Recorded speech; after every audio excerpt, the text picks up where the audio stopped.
কোটা সংস্কার আন্দোলনকে কেন্দ্র করে উদ্ভূত পরিস্থিতিতে দেশ ছেড়েছেন প্রধানমন্ত্রী শেখ হাসিনা। সোমবার এক প্রতিবেদনে এ তথ্য জানিয়েছে ভারতীয় সংবাদ মাধ্যম এনডিটিভি। এদিকে বার্তা সংস্থা এএফপি জানিয়েছে, বেলা 2:30টায় বঙ্গভবন থেকে একটি সামরিক হেলিকপ্টারে শেখ হাসিনা উড্ডয়ন করেন। এ সময় সঙ্গে ছিলেন তার ছোট বোন শেখ রেহানা। শেখ হাসিনা ও তার ছোট বোন শেখ রেহানা নিরাপদ স্থানে চলে গেছেন বলে জানা গেছে।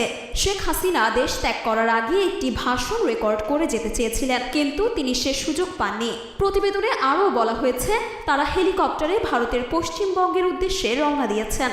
এদিকে দেশের বর্তমান পরিস্থিতি নিয়ে দেশের শীর্ষ রাজনৈতিক নেতাদের সঙ্গে বৈঠকে বসেছেন সেনাপ্রধান জেনারেল ওয়াকারুজ্জামান। দুপুরে সেনা সদর দপ্তরে এ বৈঠক শুরু হয়েছে। জানা গেছে, বৈঠকে জাতীয় পার্টির সিনিয়র কো চেয়ারম্যান আনিসুল ইসলাম মাহমুদ ও পার্টির মহাসচিব মুজিবুল হক চুন্নু ও ঢাকা বিশ্ববিদ্যালয়ের আইন বিভাগের অধ্যাপক আসিফ নজরুল সহ অনেকে বৈঠকে অংশ নিয়েছেন। মরিয়ম মিম, ঢাকা পোস্ট।